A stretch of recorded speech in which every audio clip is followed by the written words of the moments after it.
We're just getting started with 2025 and it's very clear that this is going to be the year for EVs in India. So in this heavy action, it's quite possible that the BYD Sealion 7 may have missed your full attention.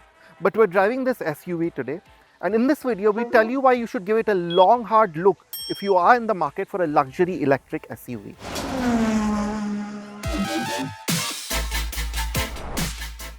The BYD Sealion 7 shares its E-Platform 3 with the Seal, so it's a fully integrated skateboard EV architecture. A single 82.56 kWh battery pack is available using BYD's proprietary Blade LFP technology. As with the Seal, a notable advancement is the cell-to-body technology, where the battery cells are directly integrated into the car structure, bringing lightness and better energy density. There are two powertrain options on offer, a dual-motor all-wheel drive option as seen here that's good for 542 km of any DC range, and a rear-driven single-motor version that does 567 km. While we couldn't put it through a range test, you can expect 450 km of real-world range from the dual-motor version without much hypermiling at all. Now, one of the complaints that we had with the Atto 3 and the Seal was that while the quality and finish was great, the design of the interiors felt a bit over the top. But now, as BYD has become a more global car brand, you realize that they've also matured in this aspect. The Sealion 7, when you look at the interiors, it looks modern, it looks contemporary, it looks like it could be out of any of the other major global car brands, and that's really quite a good thing because the quality has remained intact. So, as you can see, you have soft materials more or less everywhere here. Look at the roof lining, it's very well done, this mirror here. So in terms of execution, it's really quite good. There's still some flair in the flap-like door handles and in the way this connects to the dash, but overall it's sober and well accented by the ambient lighting. Some bits like the plasticky door handles and the untextured silver patterns on the dash are a bit of a letdown, but these are also well hidden by the rest of the feel from the cabin. So the buttons on the steering wheel and other switchgear have good tactility and good attention to detail. You notice this with the suede finish on the large charging pads and central bin, as well as the neat ambient lighting integration. The crystal gear lever and central toggle buttons make a good impression too with their textures and damped action. And then you have some of the more familiar touches that we've seen in BYD cars, although here too there have been some improvements. Of course, you have this massive 15.6-inch screen. Having said that, you still have that party trick of it becoming portrait. But as we've noted before, in the portrait mode, it kind of sort of blocks your view and it really doesn't work well. And when you do switch to, say, Android Auto, Apple CarPlay, it just goes back into the landscape mode, and this is where I think you should use it more often than not. But like before, most functions are controlled via the central screen. You still find that accessing the ventilated seats, climate settings and ADAS features need you to dive deep into menus. A party trick that helps to an extent is the live vehicle view that lets you control the windows and mirrors via the screen. The instrument cluster too could have been more customizable and shown more information than it does. The speed readout is quite small, but you are helped to an extent by the bright head-up display. You get a driver monitoring system, but as with these functions, it can get intrusive sometimes. Here's a look at all the other features and safety equipment that the Sealion 7 offers, of which there is a lot.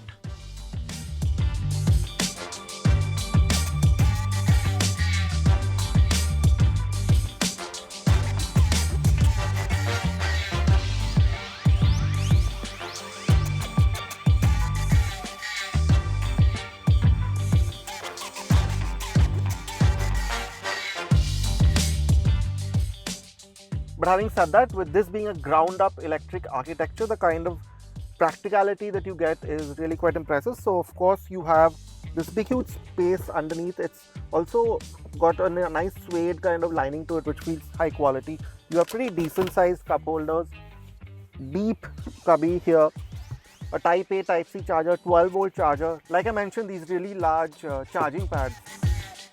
But for many of you, the rear seat will be the more important space in the Sealion 7. With a 2930mm wheelbase and 1660mm track width, this is a spacious car in the back. The dark cabin theme and small high-set windows can hide this, but a lighter cabin option is available too. Anyway, the glass roof also creates an airy sense. Here, as you can see, I have a pretty good amount of headroom knee room and even leg room. That's not a problem considering these seats have been raised up.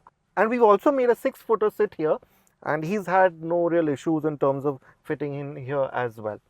Now, of course, with this being a fully electric architecture, you have a flat floor. So while you can sit in the middle and really there's no problem with the kind of room I have, this backrest really is quite intrusive and I wouldn't recommend it for long journeys.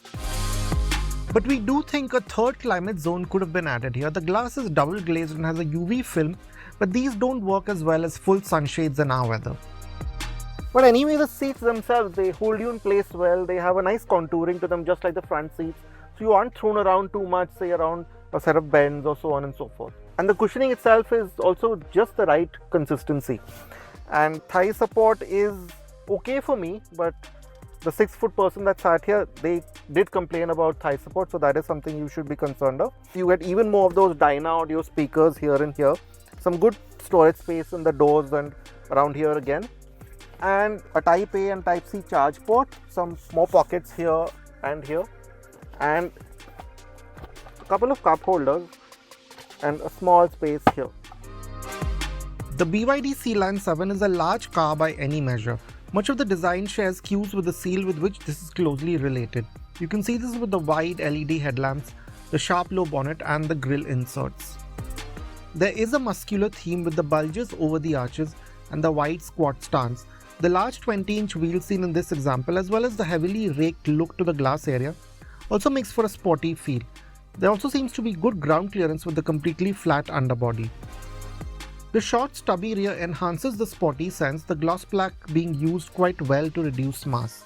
The large spoiler over the windscreen, the small one on the boot and the ornamental diffuser treatment being the most eye-catching elements.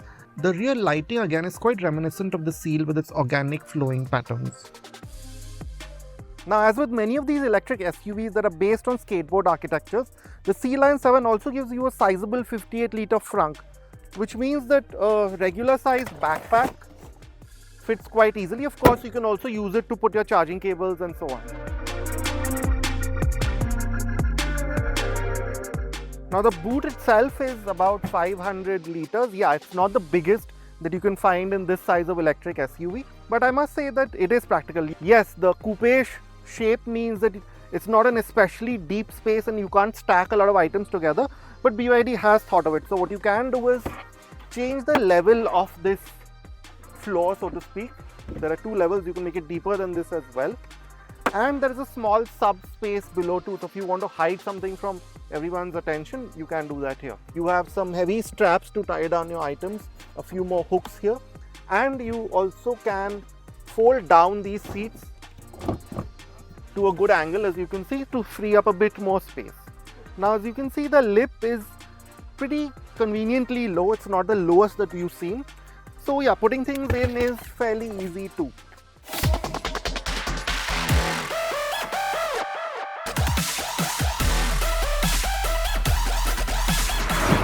With the 530 PS and 690 Nm that this dual motor version makes, it's only natural that you might feel a bit intimidated about driving the BYD Sealion 7 for the first time.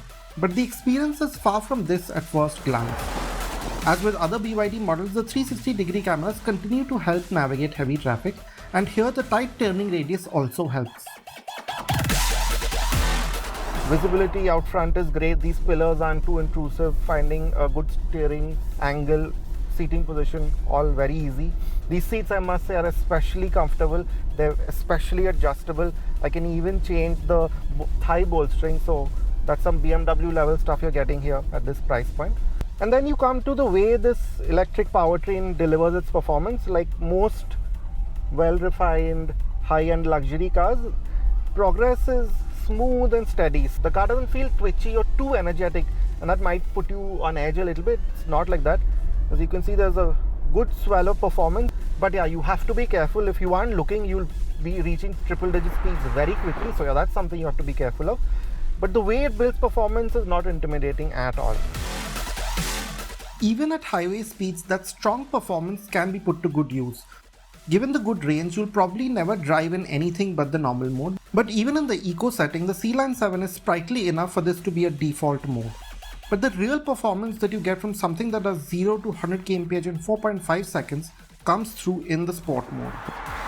Yes, the sport mode does give you a big dollop of power. As you can see, it's really catches you off guard, and the way it just relentlessly pulls in that mode. So yeah, it's good for a few party tricks here and there, but I don't think you'd want to drive like this every day on a commute or even on a highway trip.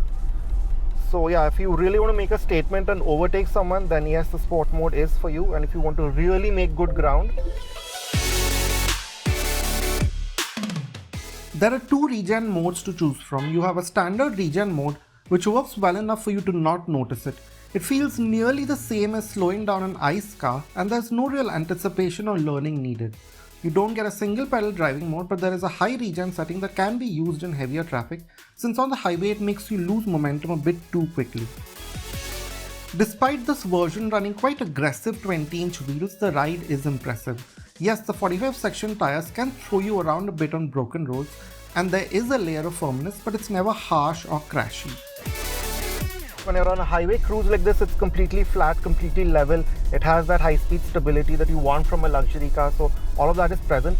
But even on the few broken patches and deep pits, yes, there is that very slight tinge of firmness, but otherwise it just seems to take them very well. You feel very little of it coming to the cabin, so to speak, and even if you hit a big deep bump while going fast, there's just a quick judder through the cabin and that's it. So yeah, it doesn't linger in the cabin, doesn't make the car wallow around or float around and so on.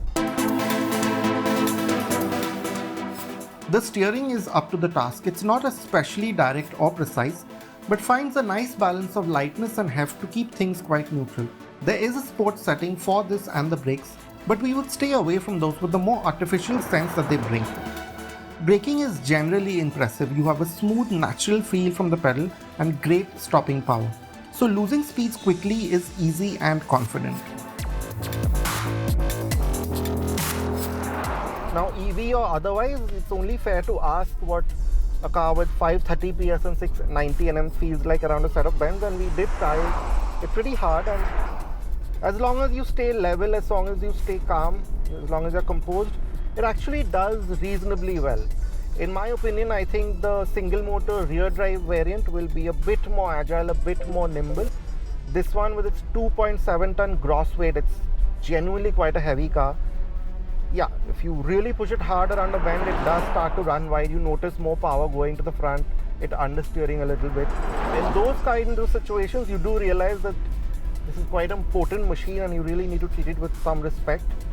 But otherwise, say if you're on a brisk kind of run through a hilly road, again, it feels very confident, it manages its weight very well, it leans quite progressively into a corner.